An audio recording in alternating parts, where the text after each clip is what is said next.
This is an SM Media production.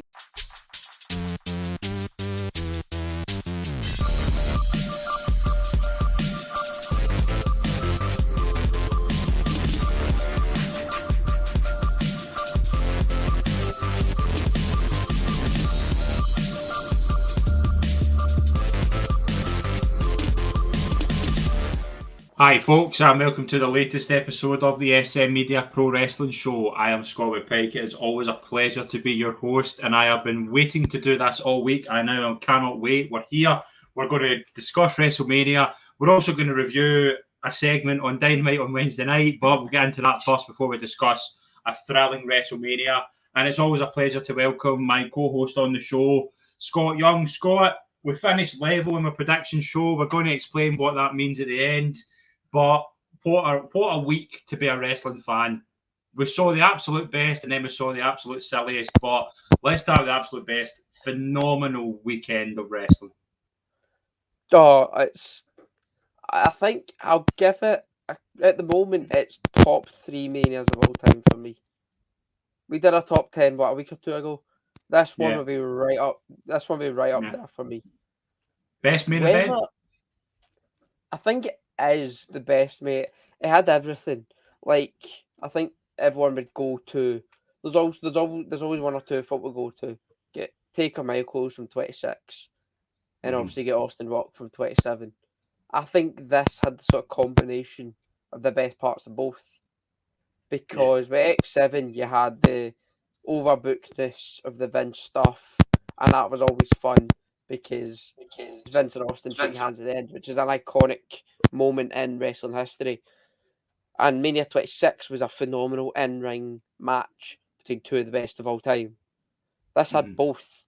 You had the phenomenal overbookedness of the Usos, Solo, Cena came in, The Rock came in, Taker came in. I mean, you've got different opinions on Taker, which we'll probably get onto.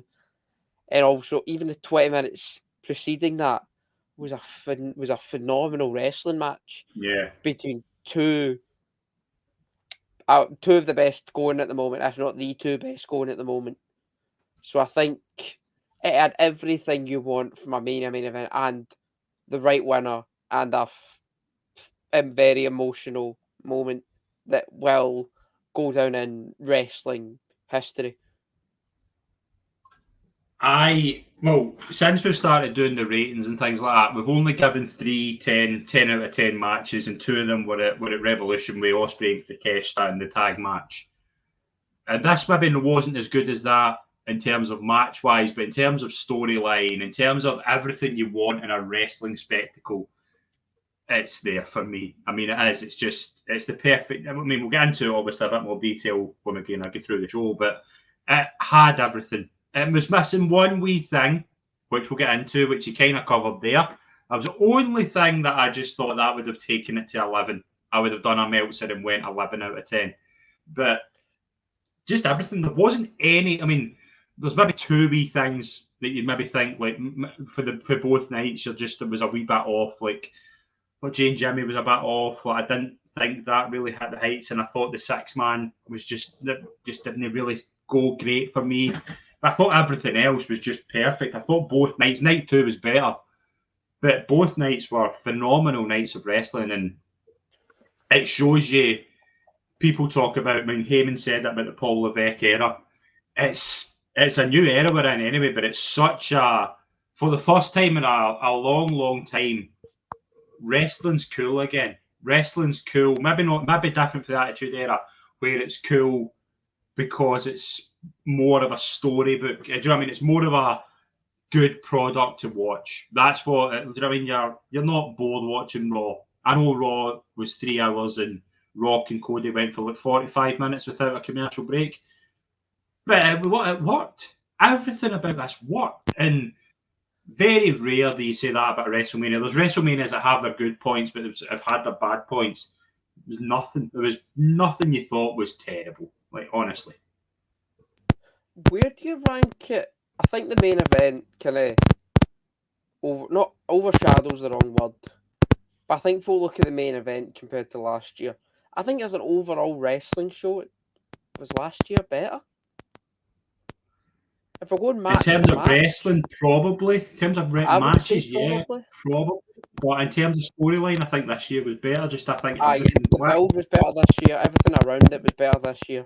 But I still think if you swap main events, last year's the best main event of all time. Like if you swap last year's and this year's main event, like let's say you had let's say you had Cody Roman with the Rock, Cena, Taker, whatever. Put that last year. Last year's the best main event of all time. Yeah, I wouldn't disagree. I think this is the best WrestleMania. Like, I just think in terms of certainly like the way if this was a one night show, I don't think it would be anywhere near it.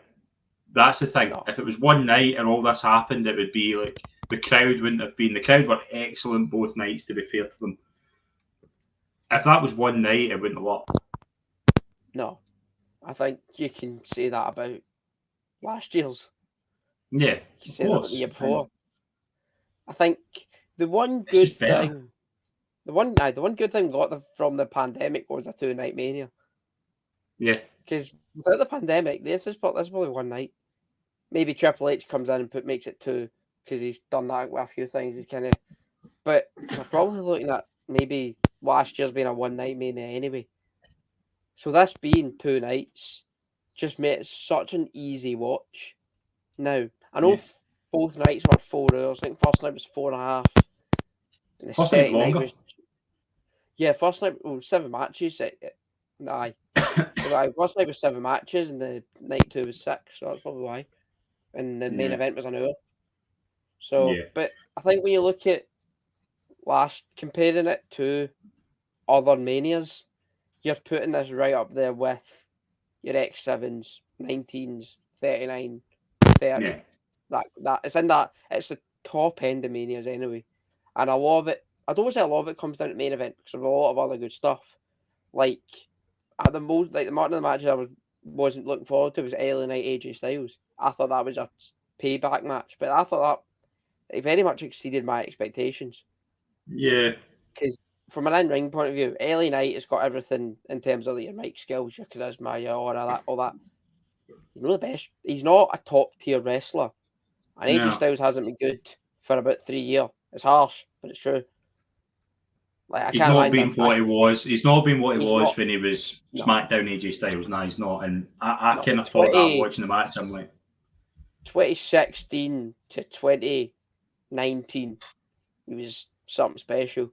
Even before that, you had the New Japan stuff with Nakamura and Bullet Club and all that, where he was the best wrestler in the world. He was even go back years, you had the triple threat in TNA with Joe and Daniels. Like AJ Styles is one of the best ever, but he's not been that last 3 years. But that match really exceeded my expectations. I think the 6-man, the street fight, like I think they did everything they could to try and make it fun. Like they put Bubba Ray you in said there. something. You said something there about a payback match. That's what it was. That's what it would have been. I thought the Bubba thing was quite nice. I liked that, but apart from that, they tried to make it as many as possible. I think they wanted to put Lashley on the card because he wasn't in the card last year. Yeah, it was in the Andre last year, but obviously he had the Bray stuff, and we all know what happened with that. It was unfortunate. She was meant to fight Bray, but we all know what happened. That's right. So I think it's sort of a make good. They think, right, we'll give him a 6-man, give him Bubba, give him a street fight, just make it a bit of fun. And it was a bit of fun, to be fair. It was harmless fun. And the cash in, I thought the cash in was great. Cash in worked just perfectly. Like it was Drew get his moment, Punk get his moment, and then apparently it was in the pipeline for 6 months. Like, I'd love to know if it was in the pipeline. If it was in the pipeline for 6 months, that means if Punk was healthy. If it was in the pipeline for 6 months, it must have been the plan. So was Priest taking the belt off Punk after Mania? Like, I didn't even think of that. That's probably. Well, if they want to make Judgment Day haven't been hot for a while. Let's be honest. They peaked at Survivor Series with the War Games, and then they had the R-Truth stuff, which went on too long and was funny at times, but also not funny at times. And then So if you want one way to hot up a group, have him take the belt off CM Punk of all people. That's probably one Do you way to do think they go? Do you think they go down the route of like we're going to throw Rhea into this as well? Because I thought Rhea Becky was the best wrestling match of the show in both nights. I loved it. I thought it was just brilliant. Maybe not as good as last year's between Rhea and Charlotte. Not as No, it's good. nowhere near as good.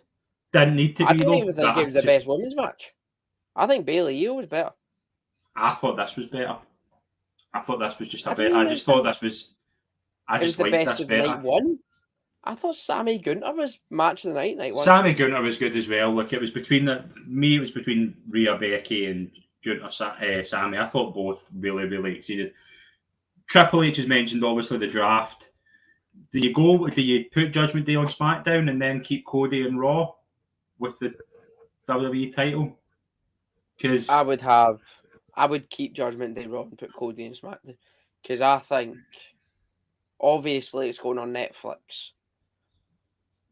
but you've got, I think USA are big Cody fans, and yeah, and USA still at SmackDown. And it was it October he moves over. yeah, I don't know what happens with Raw Netflix between is September and October. I thought it's September and January no. because Netflix are taking in January. I don't know what's happening there. I'm not 100% sure. I think they might just. I can see them pulling a deal with the USA Network and just keeping it for the next few months, or Yeah, it goes on maybe go on YouTube Peacock, or something like maybe that. Peacock or something. Yeah. Yeah, maybe stick it on the network.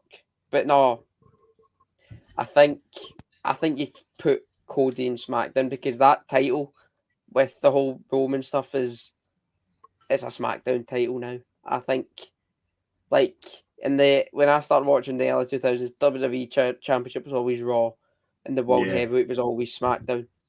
Yep. But now the way Roman is the best. I think Roman's the best SmackDown superstar of all time. If you think Mr. Yeah, SmackDown, I I want to think spend it's a bit Roman in Reigns. Roman.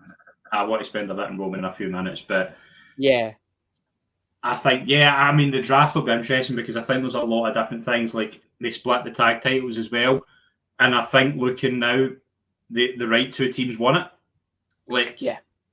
Liked what's happening with both. You've obviously got they can talk. They can, do Do you you know what I reckon mean? that They was can a dig at split Theory Meltzer? and Waller. Do you reckon they put Oh, Theory and Waller titles a dig on Meltzer?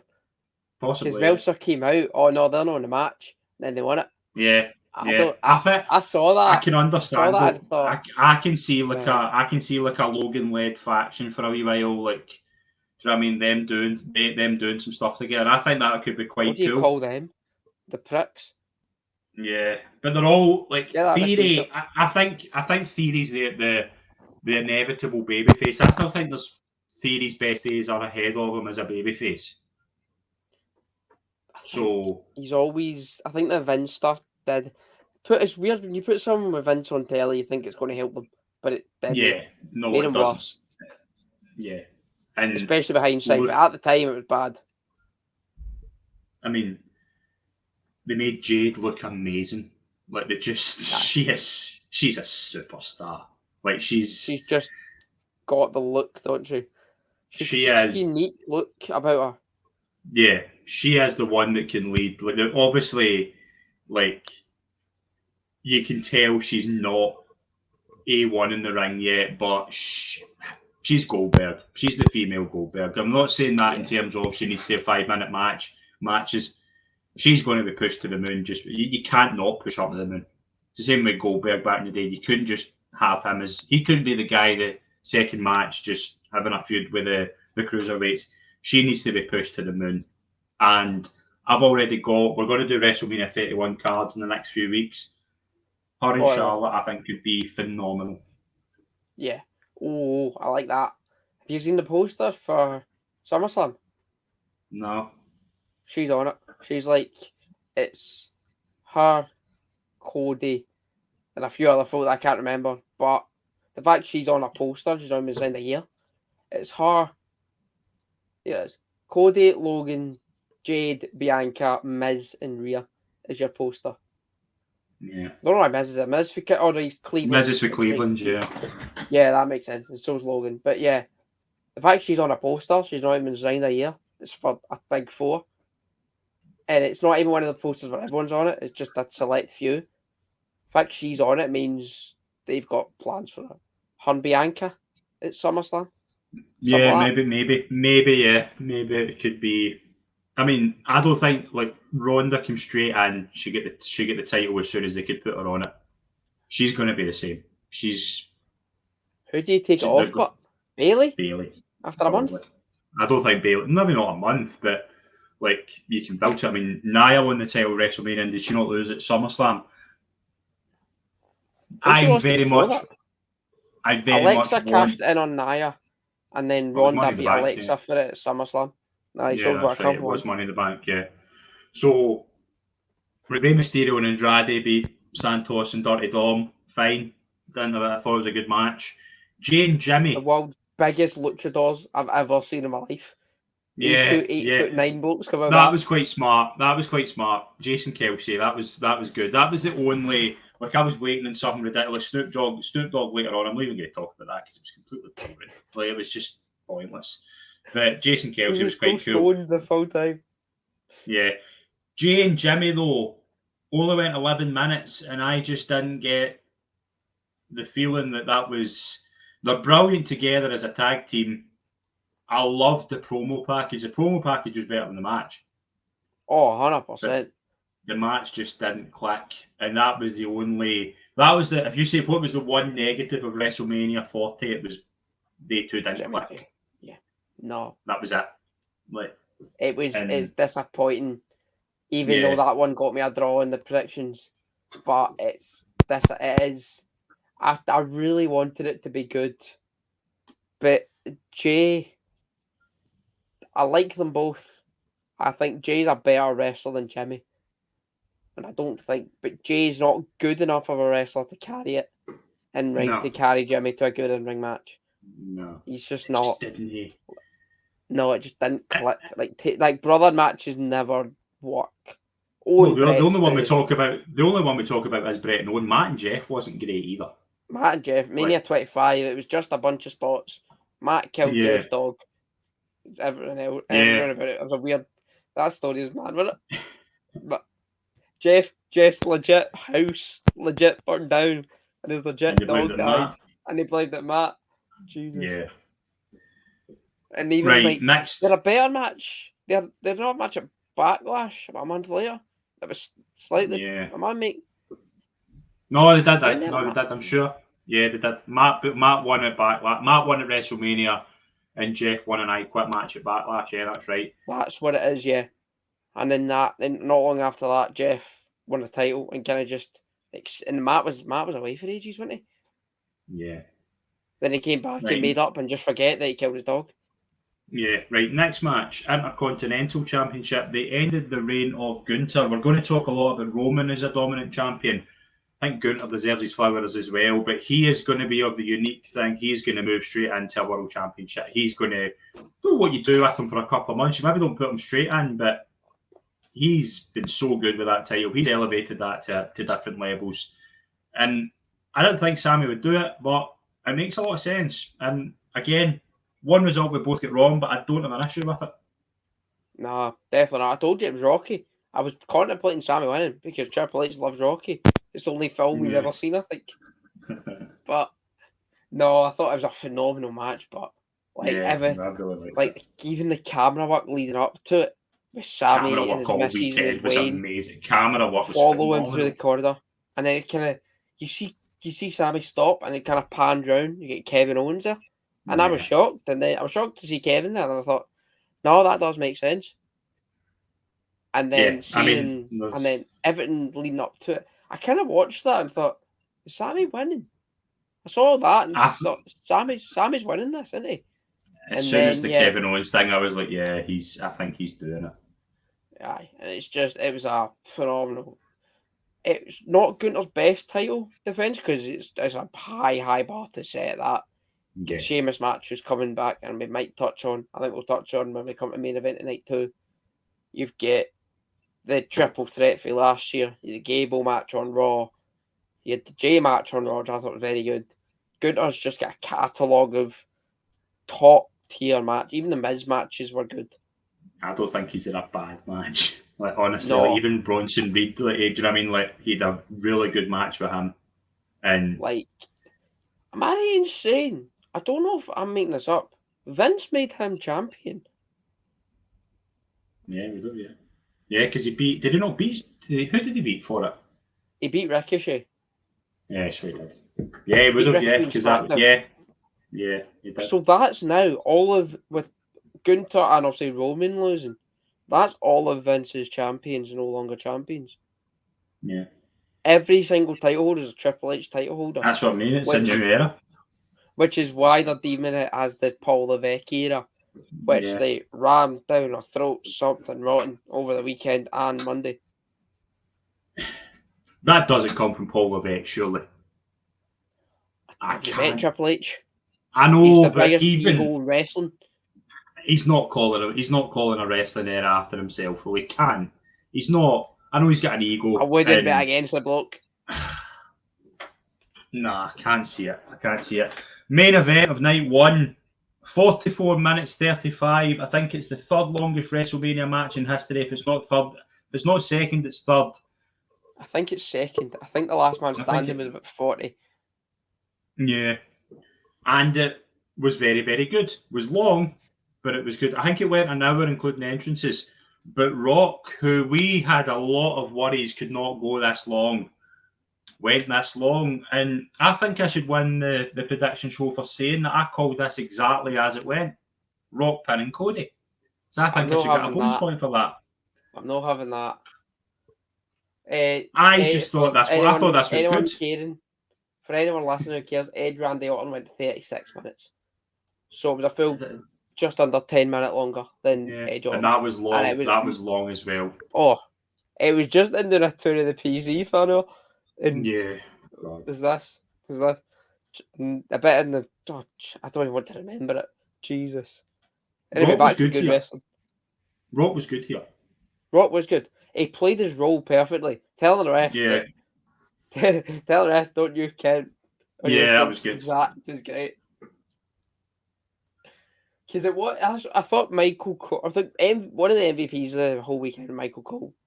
Yeah. And this main event, Yeah. he just told the story perfectly. Like Cody and Seth Yeah. can't do it. And it basically is bloodline rules because Rock's board member, so he can't. He's the ref's boss, so he can't. He'll sack him if he does it wrong. And there was a bit of the ref. I think did Roman kick Seth in the balls or Rock kicked Seth in the balls, and the ref went over to Cody saying, "Sorry, can't do it." Aye. Yeah. Rock. I No, my worry about Rock was his limitations, but Rock knew his limitations. Yeah. And he's in there with the three of the best workers at the company as well, which also helped. Yeah. In terms of Rock, obviously the following night seemed to suggest that him and Cody's going to be on the kind of down the line. Meltzer's saying WrestleMania 41. I'm not sure that's what Cody. I'm not sure. I mean, it could go wherever it wants, but I think Rock and Roman has to be at WrestleMania. I think I like Levesque's comments when he said it's weird calling him Levesque, by the way. Like I just keep calling Triple H. That. Just weird. I know I'll probably stick to calling him Triple H, but he said Roman's next story will be amazing. I kind of think that's babyface Roman against heel Rock because I wouldn't turn Rock. No, I wouldn't turn Rock ever again. I wouldn't No. turn Rock ever again. So I would have face Roman, heel Rock. Roman gets his win. I think Roman Cody has to be at SummerSlam. I think that has to be the part. Roman has to get his rematch. And I said before we spoke about it, I think Cody has to get that one-on-one clean win over Roman. You said something interesting in a text a couple of days ago about the title reign, about how Cody's title reign is going to go. I think that needs to be the difference maker because it was brilliantly mental, the main event, but you also got the feeling like Cody Roman still isn't finished and it still shouldn't be finished. It should be Roman getting his rematch in like singles, like a clean singles match. That's the only thing. So if we're going to do Rock Cody, I'm not surprised, but I would have Cody Roman at SummerSlam and then do what you do from there. I do think you're right, but Roman's next advertised TV appearances the SmackDown before SummerSlam. I don't Is that think he's right? on. Yeah, I read that yesterday. Unless there's something happens before it, that's the next time we'll see Roman Reigns is before Okay. SummerSlam. So Okay. I'm not If that's sure the that's case. where we're going. So unless could we get Cody versus Tamatonga, for example, at SummerSlam, as like Jacob. or Jacob. I think Tamatonga. I think it's one of the two. I think you're looking at. I think Tamatonga's a bigger star and a sort of more Yeah. a better person to take over Roman's role as sort of head of the bloodline or whatever, because it's not Solo. We all thought it might be Solo, but it's not Solo. Certainly no Jimmy. Do you keep Heyman on TV? Do you keep Heyman with Solo and Jimmy for a bit? Yeah, because I think Solo needs it. I think they need him. Maybe not Jimmy, Yeah, but I think Solo needs it. Like, do you know what I mean? If you're going to have, I can see Cody Solo being the main event of Backlash. Not the main event, but I can see Cody Solo being the first 10. I think it's to sort of touch on what I touched on. I think it's Cody Sheamus in Backlash. Maybe. I think you've got Cody doing a big sort of thing. Because Sheamus is one of the only sort of heels that can come in, attack Cody, get a main event match, and not look out of place. No, I can see that as well. I can see that. I wouldn't be surprised if it's Solo either, but No. I think with what I would do with Heyman is sort of similar. Do you remember when Brock gets squashed by Goldberg? Paul Heyman done an interview on telly where he sort of grew his beard out. He looked like he was crying. He looked like he almost died. I would do something like that. Do you know Have what I a really Heyman. liked as well? Do you know what I really liked as well with the main event? See when Cody hit the third crossroads, all you heard in the Yeah, background was Heyman screaming, "No, I love that." And yeah, he did that. I He noticed did that that exact today. same thing when Goldberg beat Lesnar. He did the exact Yeah. same thing. That's brilliant. The storytelling in the main event was brilliant with Seth and Roman, but that wee bit as well, I thought was fantastic. I would do that. I'd have Heyman look like he's almost having a midlife crisis because his tribal chief isn't there anymore. His tribal chief is not champion, not on telly, whatever. But I don't know if it's in the video of Rock after Cody wins. It's a fan footage. It's Roman. It's Rock sort of standing in the entranceway, almost sort of watching and smiling at Cody celebrating the ring. Something I thought that was really cool. Just seeing the Rock sort of not in character for a second, because obviously Rock said it before. Dusty was his dad's best pal. Yeah. So seeing stuff, I like stuff. I normally like stuff like that. Yeah. I mean, right. We'll touch on Punk. Punk will come up later, by the way. Don't kid ourselves here. We've got a wee bit on Punk to go later on. I think I missed that. Yeah. Oh dear. We've touched on the street fight. LA Knight beating AJ Styles. I thought it was fine. You said it was good. Logan Paul, Kevin Owens, Randy Orton. I didn't think this went 17 minutes. I thought this was a lot quicker. But I thought it was like it felt so fast. Yeah, it was really good. And Logan Paul's that good. You can have two guys beating him up. Good. Like, you can have two guys beating him up, and I still hate him when he's quite clearly underdogging. I don't like that show speed. I don't like that. Oh, he's a wank. He's a wank. Yeah, he's. Did you see? I like the thing. I like the thing of Logan. Randy Orton's face. Like, wait, why are you here? I like the Logan thing. We're bringing in these goons basically to kind of take the hit. Like he did it last year. KSI is more entertaining though than this. KSI's better than him. But in terms of that was good. Bayley finally got her moment. I think we need to give a lot of praise to Bayley for the simple reason that, yes, the other three of the four horsewomen got a lot of praise, and rightfully so, but she has been she's just been so underrated over the past couple of years. She gets a moment, and she's the right person to kind of go a wee bit further. I just remembered something. See when Nigel Speed takes his mask off? Did you have Michael Cole? Yeah. Michael Cole definitely thought it was KSI. Yeah, that's right. Yeah, because I thought it was like I didn't know who it was at the start. Michael Cole goes, what's it he said? It's like, oh, can you believe it's? And then Corey Gray, because obviously Michael Cole obviously says KSI, and Right, and Corey Graves, it's like, no, it's actual speed. Cole, shut up, you're going to get us in trouble. Speed. Oh, it was funny. But back to Bailey. Bailey's great. I thought that was one of the funniest things. Yeah, Bailey was good. And then with the main event, we kind of went through it. Worked so well. The ending, though. The ending was just phenomenal. Like Samantha Oven's beautiful in that, isn't she? She did so well. She was the MVP. Her and Cole, but she edges it. She's brilliant. She's brilliant. She is just the best thing. Is she all-timer? Yeah. She's up there, I think. I didn't think you would beat Howard Finkel, but she has. She's up there. I wouldn't say she's not. I wouldn't say she's. Has she beat him? Yeah, probably. I love Howard Finkel. Came back with I've met Howard Finkel. Right, story time. Right. See, was he when WWE as he looks one day? No, because there's a brilliant story here, right? WWE were at Newcastle and we were staying at Newcastle the night we went to watch it in Newcastle. We used to go to Newcastle instead of Glasgow for some reason. And the first time we went, we stayed at a hotel called the Marriott. And the rule was me and my younger brother went. I'll give him a shout out in the show. And we went, but we were to be on the condition that we had to go to sleep during the day because it was quite late at night. And I'll always remember the main event was advertised to be Batista, Rey Mysterio, and Great Khali in a triple threat. Right, that was the main event.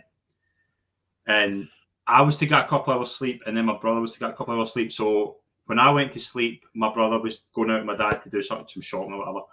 And my brother phoned me on my mobile. It was a Sony Ericsson Cybershot I had at the time. And it was sitting charging. I think I've got one of them outside somewhere. I was sitting charging, and my brother phones me and goes, "You'll never guess who I've met in the lobby." I go, "Who?" "Batista." I'm like, "Surely no." So I rush down the stairs, grab a bit of paper just to get autographs. He says, "The wrestlers are staying here." Who did I get into the lift with but the Great Khali? Right? So is he fit in the lift? Is he tall as he looks on telly? He's frighteningly huge, by the way. Like, I'm just standing. I'm only about 14, 15, maybe younger than that.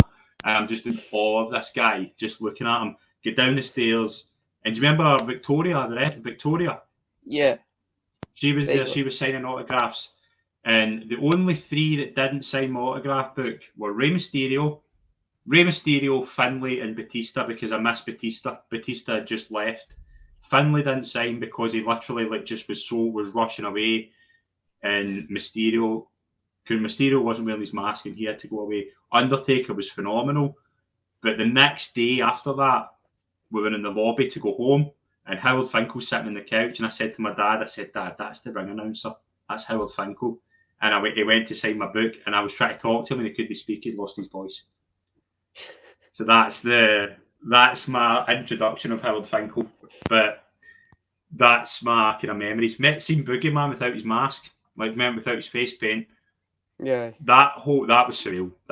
Undertaker, though, the best. Undertaker was amazing. Spent ages with us. It was like these little group of guys, like we fans, like me, and we were just like, Undertaker. Kane was there. Was Undertaker as big as he looks? Yeah. Benoit, it wasn't long. I think it was. I'm sure it was April 2007, and I'm sure Benoit was June. Benoit was there. Benoit was there. Oh God. I didn't see him. He signed my book. I didn't. He signed my book. Benoit autograph somewhere. I do. I don't know where it is though. I don't know. It could be either here or my dad's. But yeah, that was story time with The Rock.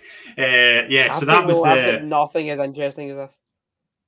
I don't. Again, that was. And then the next time we went and stayed, and the wrestlers didn't stay there. But that was my memory. My memory of that was meeting Howard Finkel. Honestly, and lost his voice. Finkel came back with CM Punk against Del Rio, and he was trapped. He was crying. Remember, he was crying. I was crying because he forgot something. He forgot Punk's weight or something. He started grating and ran away. And then Jerry Lawler just laughing at him on commentary. Remember when I said WrestleMania 10, you had that moment with Brett. WrestleMania 20, you had Benoit and Eddie. 30, you had Bryan. This is the best because. Yeah, definitely. That ending was just there was 2 points in the whole weekend, 3 points in the weekend where I was choked up a wee bit. was the Bray tribute to the Hall of Fame. This, and then the Cody tribute video the night after. This was unbelievable. Like, Aye. I think I'll agree with the Bray, obviously. Cody. I wasn't really choked up with the sort of thing. I know you're a big Imagine Dragons fan, and was that the song they used for the no, they video used package? Rise Up by Andra Day because it was I used think Imagine on. Dragon was a song, one of the They video used packages them. on They Mania. used Imagine Dragons at the end of night 2. I think they used it. See for the kind of highlights package. I'm sure they used their new song for that. I'm a big Imagine Dragons fan. Yeah, So, I know what you said. That's why I'm a monster guy. That's why it's. I thought the top of my list, video but package for Cody Roman as well was phenomenal. yeah, everybody was told it was going to be though. That was what they were building to. That is going to be like my way material. I think it's up there. Like I'll Like, need I to don't watch it think. 'cause I remember last year's was phenomenal. I thought. Don't have you watched Yeah. it back? I think I've seen it. Yeah, I have. Yeah, it was good. I think that's better though. Aye. I think that's one of the best. I need to see it. I need to see it back, but it's Yeah. gotta go. Like sequel main events, they're always gonna have good video packages. First of all, because WWE's video package team's something special. Like obviously you'd Run Up That Hill, which is the sequel to Taker Michaels. But yeah, that everything surrounding, even the entrances, Roman's entrance with the orchestra was phenomenal. The entrances were brilliant, and I'm glad. I hope we don't see Brandy ever again. No disrespect to her. Yeah, that's keep her. That she only needs to do that. Do you know what I mean? It was good seeing Cody's Stephanie as mask well. was We need to give stupid, her. Yeah, we need to give Cody's mask Stephanie a was mention as stupid. well. It was nice to see Stephanie. Stephanie and Brandy. Don't want to see them ever again on TV. That was their moment. No, don't. Like especially considering Stephanie's named in this lawsuit. I don't think we should see her on TV for a while. She was good. She was wearing an ECW hat at the Hall of Fame. Aye, wild. Apparently, Linda McMahon was there as well. I don't know if you've seen the video of Cena and Stephanie at the end. Yeah, I did. Yeah, that was the end of Standing WrestleMania. talking for a while. Yeah, stand talking for a while. Do you know what else was good as well? Nick Khan. Nick Khan was in the front row. I thought that was quite a cool moment as well. I liked that. I thought that was quite cool. There was, in terms of WrestleMania though, we've obviously discussed it. We'll kind of discuss it a wee bit more in the next couple of weeks because we'll obviously have a couple of weeks where there'll be a wee bit of a lull and things like that. But finished the draw. All right, so we're going to do a review next week of our forfeits. You have went for, I am going to give you 10 gimmicks that should have worked. And I'm going to just tell you why. I'm just going to give you the names and you're going to give me reasons. So we're going to do that next week. And you're going to give me 10 reasons why Tony Khan is the best booker in the world. And on that note, Scott, let's get into Tony Khan. What a segue that was. On Saturday night, after night 1 of WrestleMania, there was a thing went out on Twitter. I didn't watch Collision live because I went straight to sleep after Mania because I was done. And there was a thing out saying the Young Bucks Sunday just drained me as well. This weekend completely drained me. I'm still struggling, by the way. Like, just we're going to do a pod later on Premier League and with Man United, Liverpool as well. Just everything. It's just been a wild weekend. But Tony Khan's AEW Collision had a thing out saying the Young Bucks were going to do a video where they were going to, for the first time since All In 2023, they were going to show the backstage footage and discuss it. Now, we all knew, and this was insinuated, that this was going to be the infamous footage of a security camera between CM Punk and Jack Perry. Fast forward to recording this on Thursday night. We've both watched it, Scott, and it was as stupid and pointless and ridiculous as we knew it was going to be. Now, before we get into it, I wasn't going to put it on because I've seen that all the video attempts that have been taken off have been copyrighted, so I'm not going to put it on the video because I don't want a copyright strike. But this was either going to be one. This was done for one of 3 reasons, right? And all 3 reasons are not a win for AEW. It was either going to be a ratings ploy for 1 week, and then after that the ratings would go down, which means your ratings have went up because of CM Punk. It was either to build FTR and Young Bucks, where the story is not about these 2 amazing tag teams, it's about CM Punk. And the third reason is to try and get one over on CM Punk, who's not there, who's doing a better job in the other product, the other product's far better. So this was a lose-lose-lose for AEW. And you're seeing that today because every single person I've spoke to and seen on Twitter, spoke to yourself as well, think this was ridiculous and just a pointless exercise. Yeah, I think you summed it up perfectly. Like, the best thing that can come out of this is Dynamite gets a crap rating. Either it gets worse or it stays the same, and that's the best thing for AEW. Because if the ratings peak, I think last week was like 800k. Let's say the average Dynamite's about 800k.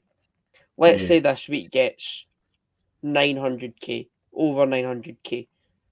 It's a TV rights negotiation season. So Tony Khan can look at that and say, that worked. This crap thing that I'd done, everyone hates it. But look at the ratings, it worked. Let's do that does again. it work when it goes back to 800k the next week? No, but that's the thing. It won't go back to 100k because he'll do something else stupid that'll get ratings up. He might get, like, I can't think of something off the top of my head because I see the WCW comparison to it's not that. It's no, because I think that's an overreaction. Because it's that type of thinking, though. It's that type of thinking. Let's be as stupid as possible. That's what I'm saying. It's Vince.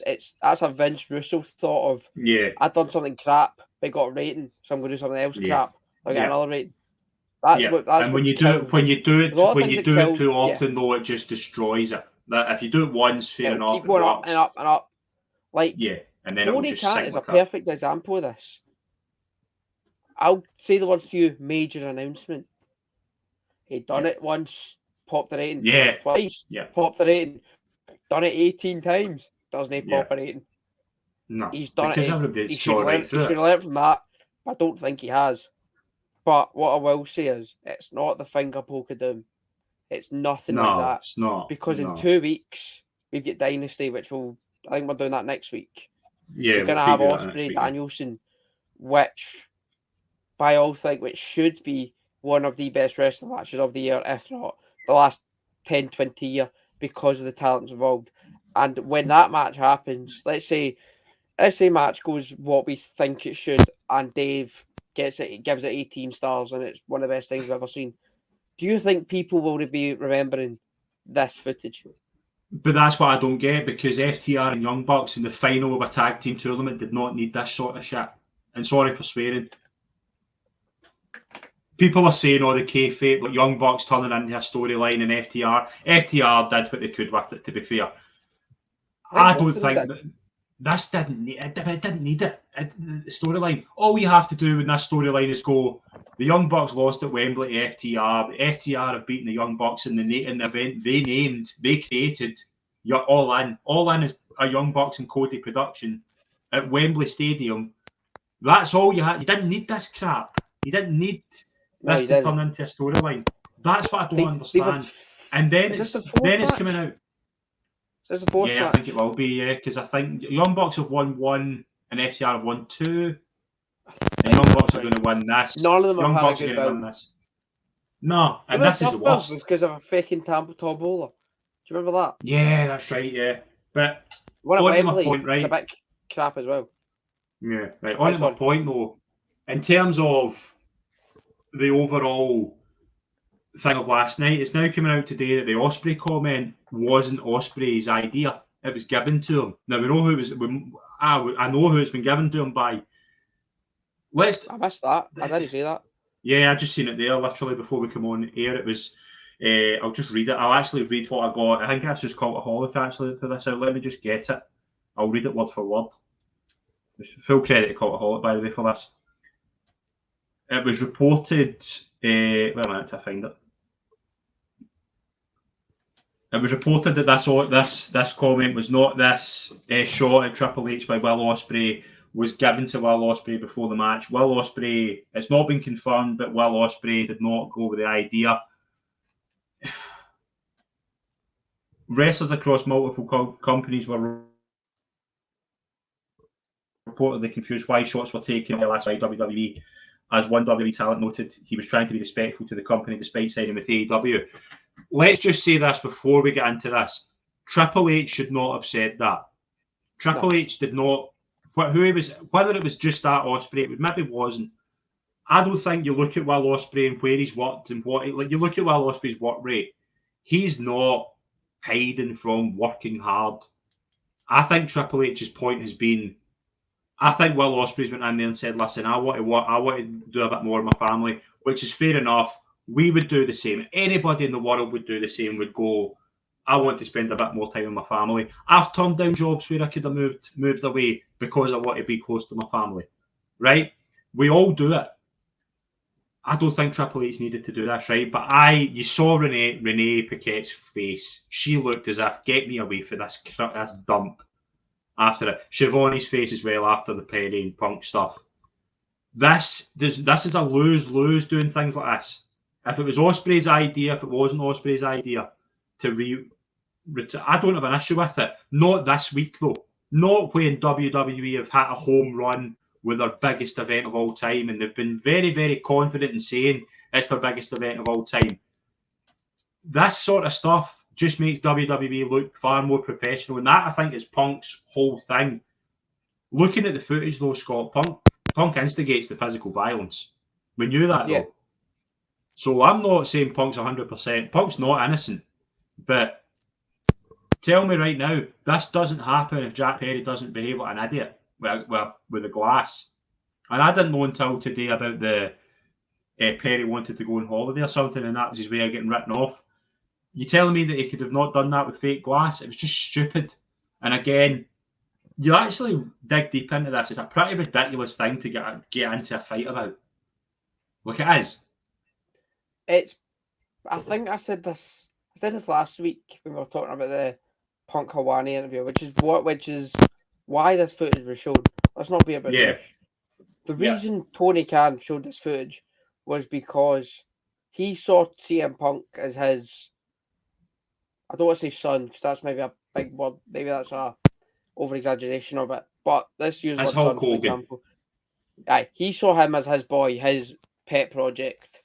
Yeah. And his pet project went on Hawani's interview. Hawani famously does not like Tony Khan for a Tony Khan-based interview. Yeah. And Tony Hawani Khan's doesn't like Tony Khan. I disagree, but that's a different point. I think you can look at it as Punk went on Hawani's show and criticised Tony Khan. Tony Khan took that personally. He's thought, right, I'll show this footage to try and embarrass CM Punk. And it hasn't worked. No, because they were chatting CM Punk during the video. Although that's one angle, I've seen another angle where folk are chatting CM Punk and it's quickly shut down by "Thank you, Jack" chants. So I think it was over 50-50 crowd in terms of that. But it was always going to be though. But you've got that side of it where 50% of the crowd thought this was stupid, and 50% of people were just, Tony Khan could take a crap in their merchandise and they'll still buy it because they're that invested in AEW, and that's fine. And I am not anti AEW. I want AEW to succeed because AEW, if a good AEW is there, we're getting wrestling. Do you know what I mean? We get more wrestling. The wrestlers have another place to work, and we get fantastic TV. We're able to watch TV. We're able to, do you know what I mean? One day I want to go to All In. Well, I want to cover, that's the ambition. I want to cover All In. We want us to go to All In and cover it. But there's also a big part of me looks at this and goes, this is a clown show. And I look at the EVPs and I look at the guy running the show as the reason for that, because he did not need to do this tonight. This was the only person that was winning out of this was CM Punk, because either Drew McIntyre goes on Raw the next night or Monday and feeds into this thing, which I think to Drew McIntyre, I think that's inevitable, that's going to happen, and WWE will get some hits for that. AEW won't. AEW aren't going to get anything out of this. Do you know what I mean? They might get good YouTube views. I think there's one thing that you said that I kind of disagree on. That Drew will go on Raw. I don't like Drew will say a single. The best thing WWE can do is ignore this on their TV. Possibly. Possibly. That's my biggest issue with this. I don't know why they showed it on Dynamite. The best, obviously, is ratings ploy, whatever. What they should have done, everything. This was a bite. According to Fightful Select, I've got the thing here. This was done not just because Punk went on MMA Hour. It was done because Triple H said all this various stuff about AEW, and Punk said about it on media scrums. Yeah. Do it in a media scrum then. Media scrums are a perfect place for this kind of crap. Not Send out the footage you're the day taking you up get valuable fired. TV. Like that full segment lasted what 15, 20 minutes from the Bucks to the end of the FTR promo. Or was it 10, 15 minutes, whatever. That's valuable TV time that they've used 100%. on this pettiness. Right, it could be used for a match. Could be used for Dax Harwood v Matt Jackson, something like that. A match that builds their pay-per-view match coming up, rather than this, which was a petty ploy that hasn't really worked, and no one has seen it. Take away the first match from Dynamite, and it's a rubbish show this week. All because it's built around this. Even the first match, like was it Adam Copeland Penta? Was that the first match? Yeah, it was fine. It was nothing. I mean, you had it was better than everything on the show. I didn't like that. It was okay, but I can understand why they done it. A Rhodes going up against a Samoan called Joe for a title. You know why they done it.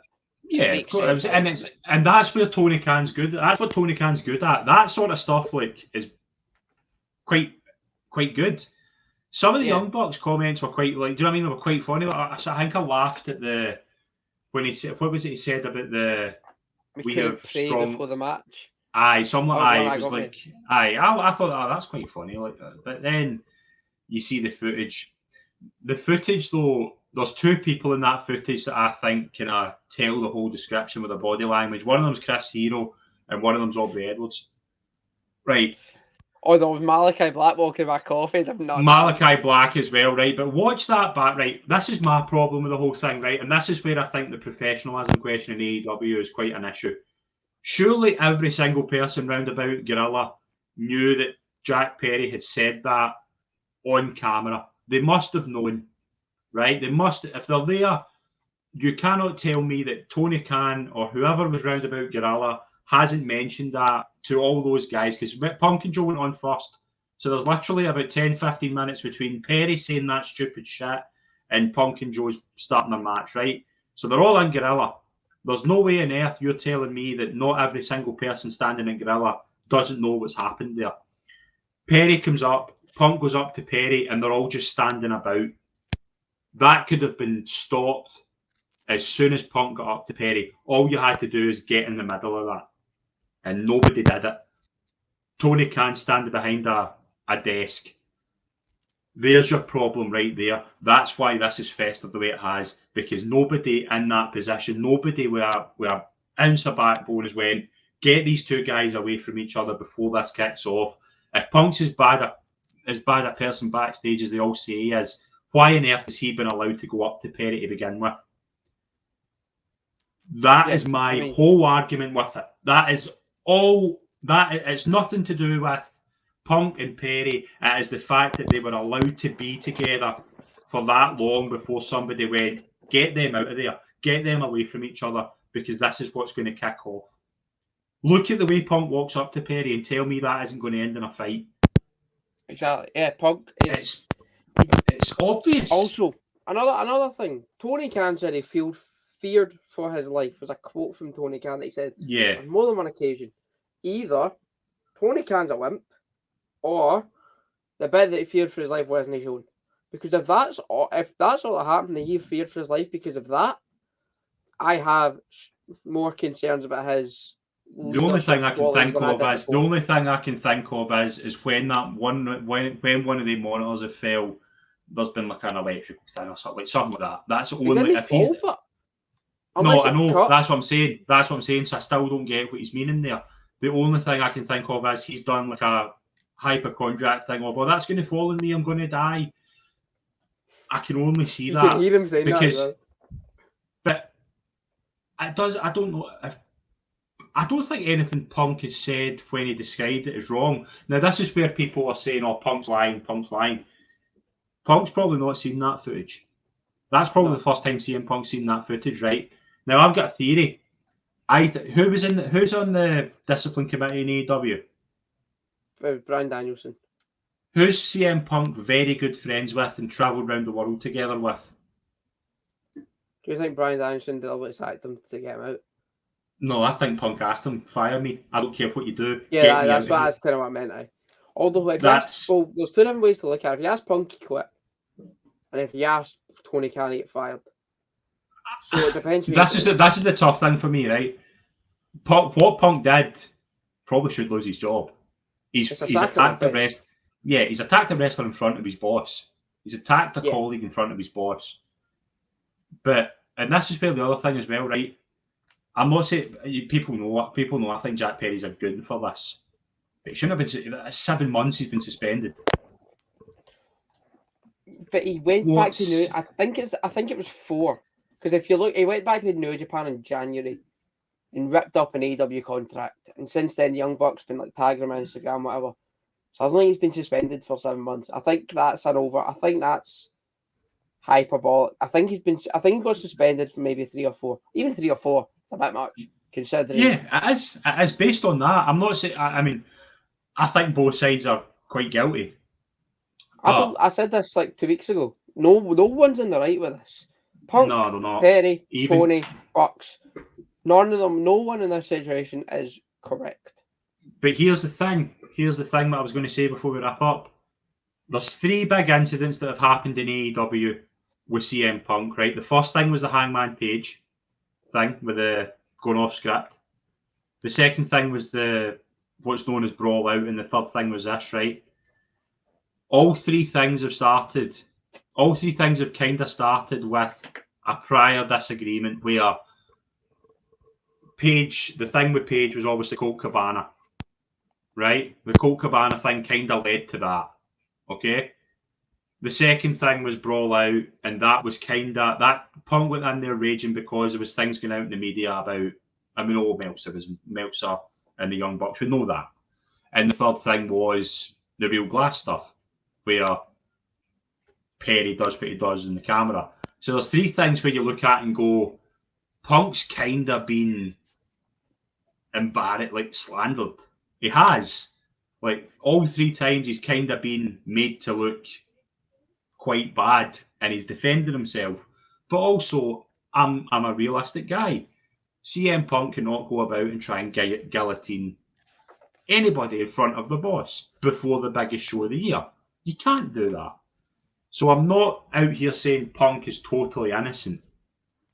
What I'm saying is that there's more concerns for me about the overall running and structure of AEW, that this is allowed to happen time and time again. And you think of this another way. CM Punk has come out and said nobody was there to pick him up when he got to London. Right? He then has this. Poke a bear. And then poke him again. You get that result. So there's more to this. I think that's the main thing. I think you shouldn't poke a bear, especially. I think with CM Punk as well. Like he was never like this. This is not me sucking ass at WWE in 2014 because Punk was never like this. He had his backstage issues with Triple H, Vince, Cena, etc. But he was never as violent as this. I think I saw this somewhere, so I'm stealing someone else's point. But I think his training UFC for the amount of years he did and the way that went, I think that's made him a much more aggressive person now than he was pre-UFC. Because Punk, again, it's what you said, he got slandered and he got embarrassed in the UFC. On the biggest stage in his hometown, I think both fights were in. One was in Cleveland because I remember he did a pre-match because one of the stories going into I think it was the first fight because he quit. The first fight was in the arena. He quit, which was Cleveland because they went into the room and quit with Vince. One fight was in Chicago as well. One was in Chicago. One was in Cleveland. I'm sure it was the first one that was in Cleveland. Sure. So if you go in your hometown with cult of personality, everything, theme song, everything you need, and you get embarrassed the way he did, that's gonna haunt you for the rest of your life. Because it will haunt me. I know, and it's probably gonna, because we all know Punk's got an ego about him. So I think since that, he's became a much more on edge and aggressive person. And I just said poking the bear, Hangman poked the bear with the promo and the right stuff. Apparently it wasn't what they planned, but that's what I call it Punk.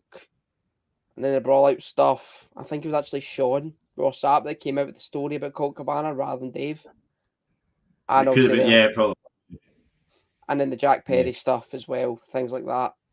I think, as I keep saying, no one's in the right with this.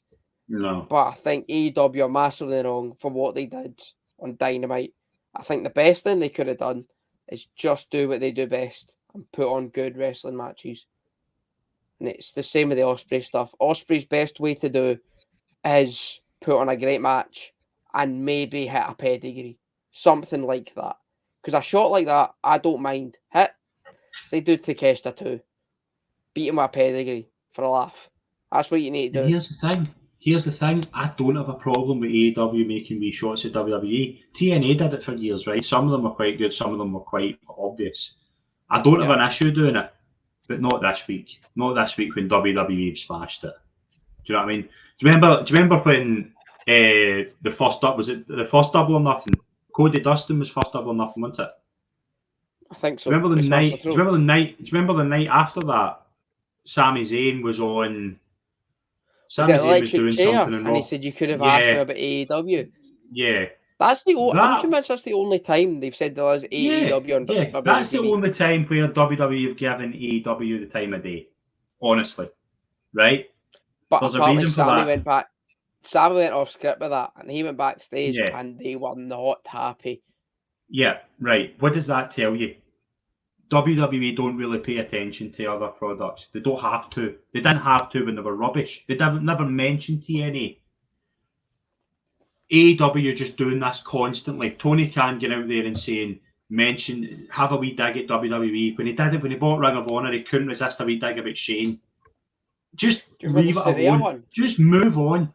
Yeah, exactly. Aye. Like that. Just leave it alone. Just be. Don't come out and say you're a number two. Do you know what I mean? Don't be a punching bag. But don't be, we're going to take wee digs at this to keep relevant. Because that's just not going to work. It's just never going to work. I don't mind the wee digs, but like there's levels to it. Like the one I said about hitting Will Ospreay hit a pedigree, for example. That'd be fine. I wouldn't mind that. Maybe, as I said, instead of the 15-minute segment, do Dax v Nicholas Jackson or whatever. Have Dax hit a GTS. Something like that. Nice. Small, subtle digs like that are fine.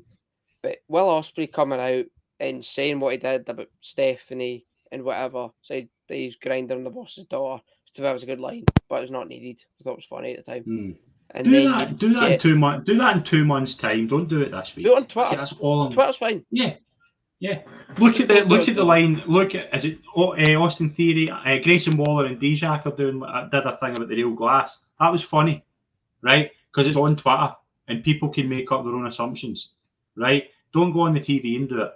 Don't need to. Just be AEW. We spoke about it. AEW's TV in the past month or so has been fantastic, but this week was rubbish because it was all focused on one thing that wasn't necessary. But right, we've done that. We went through that. Next week, Scott, we're going to have a busy show because we're going to do a double bill. We're going to be relaunching our pro wrestling YouTube channel, and on that, we're going to do a first of 2 videos. We're going to do a Dynasty prediction show, where we're going to look at all the matches, and we're going to do a WrestleMania forfeits. We're going to do a double bill next week, Scott. Thank you very much for joining me this week, mate. It's always a pleasure. Thank you very much. I know, it's been a busy one. I've really enjoyed this. Brilliant. Thank you very much, folks. Subscribe to our new pro wrestling channel, which will be dropping next week. I'll be filling you in more about that next week, so enjoy that. Thank you very much, folks.